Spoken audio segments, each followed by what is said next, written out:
Over the years, the city of Singapore has been described by many as one of the cleanest on earth, with roads and toilets being clean enough to eat off, which is perhaps to be expected from a city where it's illegal to fail to flush a public toilet. So, well, how did this city come to have immaculate toilets? This can all be traced back to the work of Kuan Yew, Singapore's first and arguably most popular prime minister. Lee rose to power in 1959 and continued to serve as Singapore's leader for 31 years until he decided to step down in 1990. When Singapore became an independent nation in 1965, Lee is noted as being instrumental to the small city-state being able to so quickly transform itself from being a poor port in the bottom rungs of the third world to being one of the most profitable and prosperous economies on the planet. Lee accomplished this through a series of reforms aimed at making the country an overall nicer place to live, including enacting legislation to make prosecuting corrupt officials easier, as well as relentlessly pursuing corruption wherever he encountered it, paying civil servants decent wages to ensure the jobs would be tempting to Singapore's best and brightest, and giving them bonuses based on how well Singapore's economy does on a yearly basis, inviting foreign corporations to set up shop in his country to create reliable employment for his citizens and foster international relations, establishing the Housing and Development Board to help house residents without homes in newly built apartments. Further, unlike most nations' public housing, Singapore's is actually pretty nice, drafting legislation to plant trees and clean up the city's waterways and rivers, which were notably filthy. Lee was also serious about making Singapore cleaner. He famously promised that if his dream wasn't a reality by 1986 and he was still in charge, that he'd personally hunt down whoever was responsible for the failure and shoot them. Creating the Water Planning Unit, which was tasked with helping the country become less dependent on water from Malaysia, which was threatening to cut off their water supply after Singapore gained independence. This initiative, like so many others he enacted, was a resounding success, with Time magazine later calling Singapore the global paragon of water conservation. In fact, their system is so efficient that they even can and do process non-potable wastewater into high-purity drinking water. Finally, he imposed stiff taxes on car ownership and enacted the Clean Air Act, as well as creating the Anti-Pollution Unit to help keep Singapore's air pollution levels at an acceptable, healthy level. By far, Lee's most infamous policies, though, were his incredibly strict rules in regards to public cleanliness, most, if not all of which, carry hefty fines if you're caught breaking them.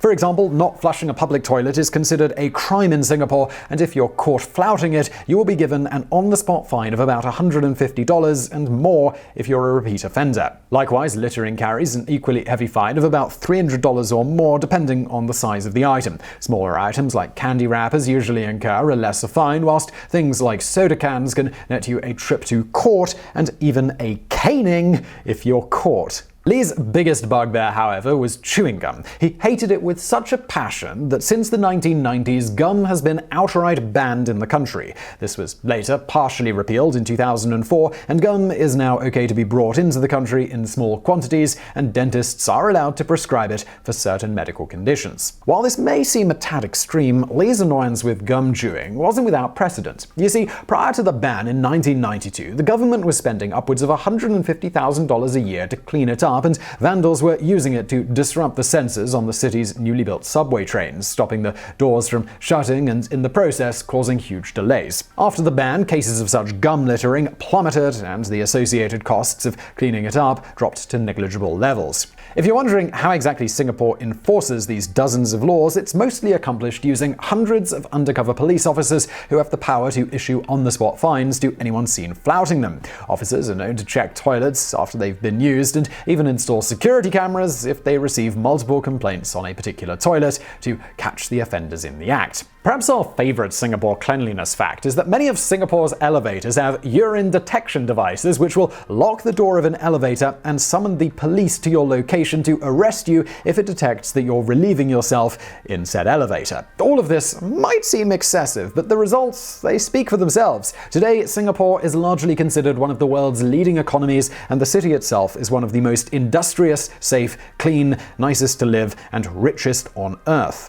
In fact, despite some oft-lamented certain human rights issues such as restrictions on freedom of speech, lack of a right to privacy, and things like that, Singapore frequently tops lists of the world's most livable cities and is also generally considered the world's best city for businesses. This is not bad for a place that was, until about 50 years ago, described as a swampy landmass. And now for some bonus facts. There's a charity in Singapore called the Restroom Association Singapore, RAS, set up in 1998 by a man called Jack Sim, who later went on to found the World Toilet Organization, WTO. RAS has backed numerous campaigns to educate the public about the benefits of toilet cleanliness and even offers awards to exceptionally clean restrooms in the public and private sectors. Their stated mission is to, among other things, investigate and find out the root cause of dirty toilets. We must identify the needs of various users, including tourists and foreign workers, so as to promote better designed toilets that cater to these needs. We must constantly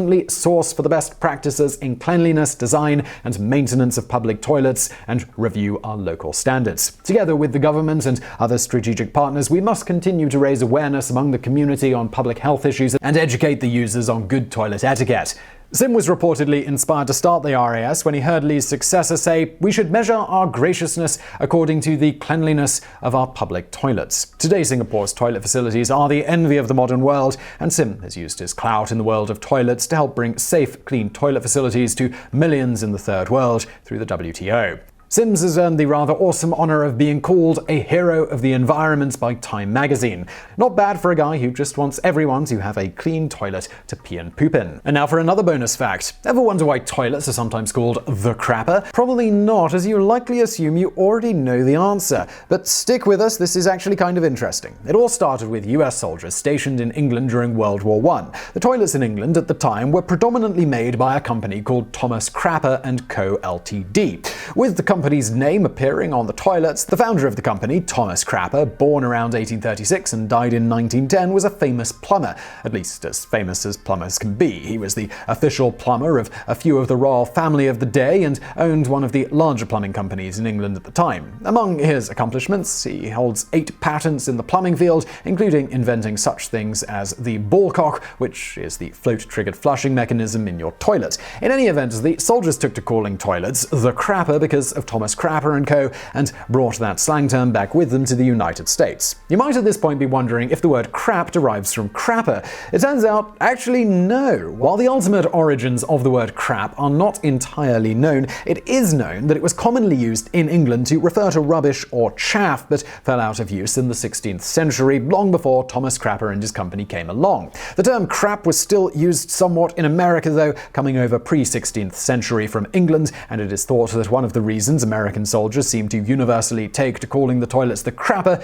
is that they found it funny, with crap meaning something to the effect of refuse, and that most of the cisterns and toilets in England were stamped with T. Crapper & Co. Ltd. It was ironic to them, though the joke was lost on the English, who had long stopped using the term crap at that point. Moving on to why the toilet is sometimes called the John, the term is thought to derive from Sir John Harrington, or at the least to have been popularized due to Harrington. There are some references of calling the toilet Cousin John, as well as many references to it being called Jake and other such generic names before Harrington was born, but it is generally agreed that why we now call it John is because of Harrington and not from the old Cousin John. In any event, Sir John Harrington lived in the late 16th and early 17th centuries and was one of the 102 godchildren of Queen Elizabeth I.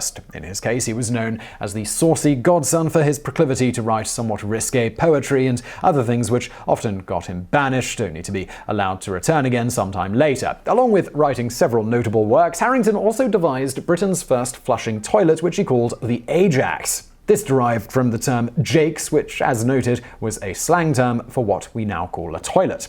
Shortly thereafter, Harrington wrote one of his more famous and popular works titled A New Discourse Upon a Stale Subject, The Metamorphosis of Ajax. This on the surface was about his new invention, but more to the point, it was a political allegory on the stercus excrement that was poisoning the state. The book itself got him banished from the court for a time due to its allusions to the Earl of Leicester. However, the actual flushing toilet device itself was real and was installed in his home, and later one was made for the Queen around 1596. The device worked by pulling a cord that would allow water to rush in from the water closet, which would flush away the waste. Although Harrington wasn't by any means the first to invent a flushing toilet, there are references to flushing toilets going all the way back to around 2600 BC, his invention was an innovation in Britain at the time, and it was commonly thought that he was the inventor of the flushing toilet because of it, which is why it is thought the flushing toilet today is often called a John. The term toilet itself derives from the French toilette, which meant dressing room. The toilette, in turn, derives from the French toile, meaning cloth, specifically referring to the cloth draped over someone's shoulders